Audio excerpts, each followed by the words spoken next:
Bonjour à toutes et à tous, bienvenue sur la chaîne.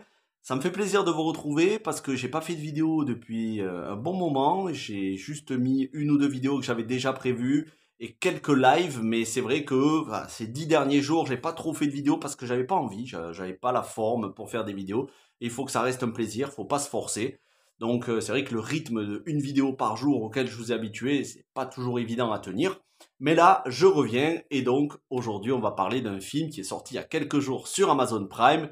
C'est le nouveau film de Ben Affleck, son 5e film après Gone Baby Gone, The Town, Argo et Live by Night. 4 excellents films, dont un Argo pour lequel il a eu l'Oscar et un autre Live by Night qui franchement est passé inaperçu. C'est injuste parce que le film est très bon. Et là, il s'agit de son 5e film. On peut dire que Ben Affleck, c'est vraiment un grand réalisateur. Pour moi, le mec choisit ses projets avec soin et il fait des choses qui lui plaisent. Il n'a pas pu s'épanouir dans le DCEU, malheureusement. C'était pas à cause de Zack Snyder, mais c'était à cause de plein d'autres choses. Il a traversé un cauchemar avec ce rôle de Batman, même si je trouve que c'est le meilleur Batman, personnellement. Après, c'est question de goût. Et maintenant, il a décidé de revenir à des projets plus intimistes, avec moins de budget, où il y a du fond plus que de la forme. Et c'est le cas avec ce R.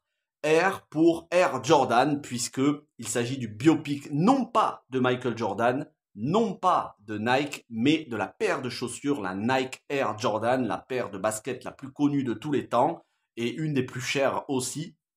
Et donc, on va voir tout ce qu'il y a eu derrière cette histoire, derrière cette chaussure, comment en fait ils ont réussi à convaincre Michael Jordan de venir, de venir signer chez Nike plutôt que chez Adidas ou Converse, puisque Nike à l'époque était loin d'être les leaders, ils étaient en 3e position derrière Adidas en premier et Converse en 2e.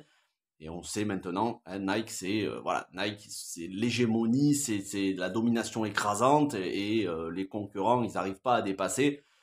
En tout cas, Nike depuis a largement dépassé ses concurrents. Et donc tout ça, on le doit à un homme, Sonny Vaccaro, qui va être ici joué par Matt Damon, le meilleur ami de Ben Affleck.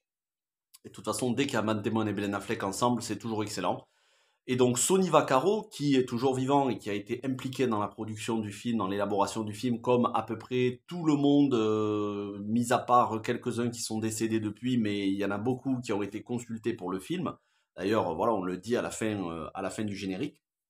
Sonny Vaccaro, ce commercial qui travaillait pour Nike, qui voyait que la branche chaussures, la branche sport, la branche basket de Nike était en train de péricliter, bah, il a eu l'idée de tenter pour le tout pour le tout, et d'aller essayer de convaincre Michael Jordan de signer avec eux, alors que Michael Jordan ne voulait pas.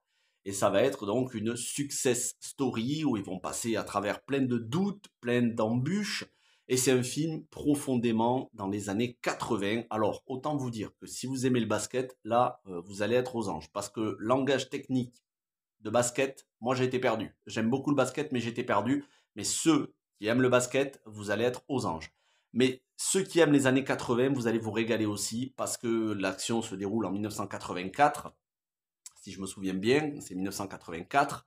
Et tout le film est une reconstitution des années 80, les voitures, les coupes de cheveux. Vous allez voir Jason Bateman avec une espèce de choucroute, une espèce de coupe de cheveux sur la tête. C'était assez perturbant d'ailleurs de voir Jason Bateman avec cette coupe de cheveux. Très très bon acteur, Jason Bateman d'ailleurs, petite parenthèse. Regardez Joyeux Bordel où il est excellent, comédie américaine avec Jennifer Aniston. Allez voir la critique de l'antre du ciné. Il a fait une super vidéo sur Joyeux Bordel, une super comédie américaine avec Jason Bateman. En tout cas, voilà, on a quand même un casting en or. Ben Affleck dans le rôle du président, directeur général, créateur de la compagnie Sony.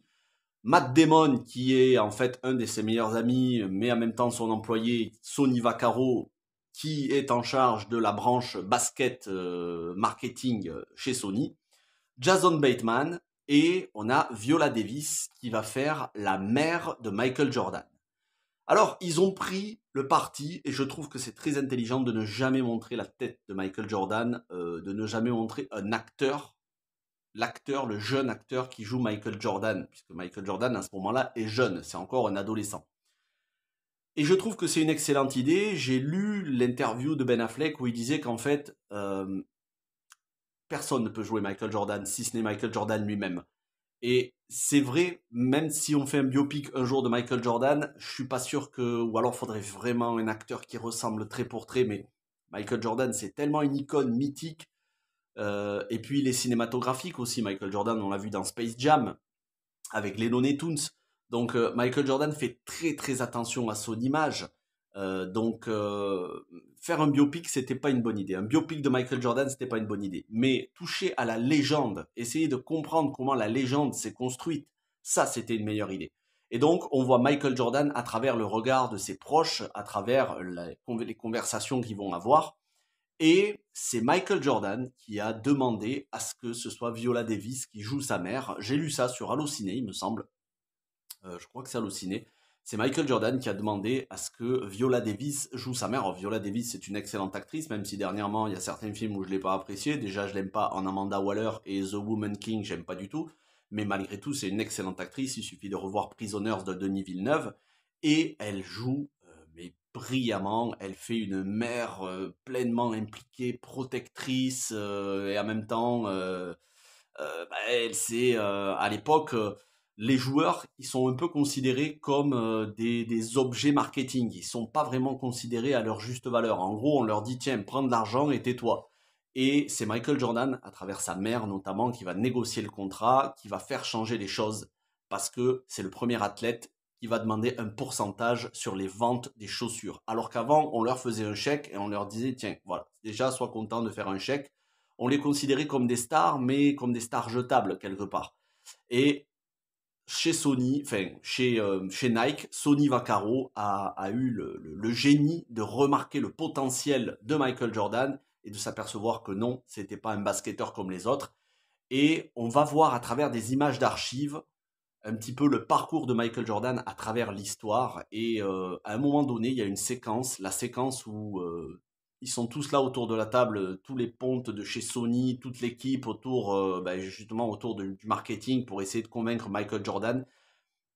Et Matt Damon va tenir un discours qui est poignant, qui reflète le rêve américain, c'est-à-dire l'ambition, le rêve, mais non dénué, euh, pas naïf. Le rêve, mais pas naïf. C'est-à-dire le rêve, mais qui va être semé d'embûches, mais parce que c'est Michael Jordan et qu'il voit en lui du génie, il saura se relever. Et à travers cette séquence, on va voir un petit peu la vie de Michael Jordan avec de vraies images d'archives de la vie de Michael Jordan, ce qu'il a pu traverser de terrible comme épreuve. Et j'ai trouvé que c'est le moment culminant de l'émotion du film.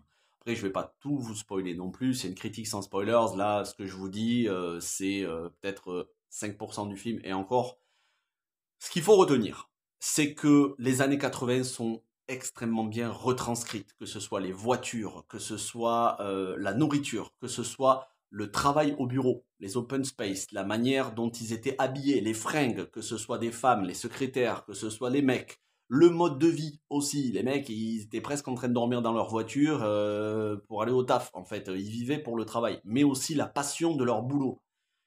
Et puis, on sent que c'est une époque, les années 80, même avant ça, un petit peu les années 70 et après aussi les années 90, mais on sent que ces 30 années, 70, 80, 90, en l'occurrence ici les années 80, c'est des années qui ont été décisives pour les plus grandes entreprises qui ont marqué le monde. C'est à ce moment-là qu'ils ont pris des décisions qui allaient avoir des répercussions sur les décennies suivantes. Et Nike, voilà, on va bien comprendre que Nike, ils étaient sur une pente où s'ils avaient perdu leur pari, ils auraient pu se casser la gueule financièrement. Donc c'est à la fois une success story, à la fois un biopic déguisé de Michael Jordan, mais autour de sa légende. Un film avec beaucoup d'émotions, avec de l'humour aussi, une bande originale 80s avec du Cyndi Lauper, Time After Time et beaucoup d'autres chansons que vous reconnaîtrez. Je me suis régalé. Donc je vais pas le faire plus long. Encore une fois, Ben Affleck nous a livré une pépite comme il sait le faire. C'est peut-être un peu moins maîtrisé ou un peu moins profond comme sujet que Argo, où il y a vraiment une tension. Argo a eu l'Oscar, c'était vraiment pas pour rien. ou encore Live by Night sur la prohibition, ou The Town, qui est assez âpre et violent.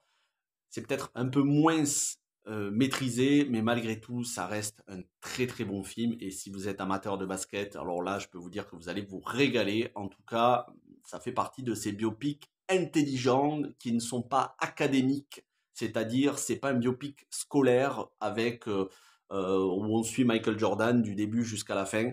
Non, c'est un biopic original et en même temps historique parce que tout ce qui va nous être raconté s'est déroulé dans la vraie vie. Donc je ne peux que vous recommander ce film, il est dispo sur Amazon Prime.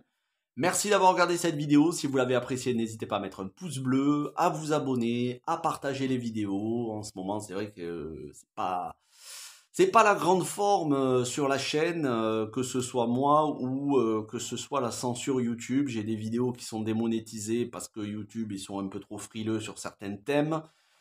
C'est compliqué, donc partagez les vidéos. Je vous encourage vraiment à les partager. C'est ce que vous pouvez faire, une des meilleures choses que vous pouvez faire pour soutenir la chaîne. Et surtout, mettez des petits commentaires, même si c'est pas des très longs pour le référencement. Faites des commentaires, il n'y a pas de secret. Plus il y a de commentaires, plus la vidéo est référencée. Plus la vidéo est référencée, plus elle sera vue.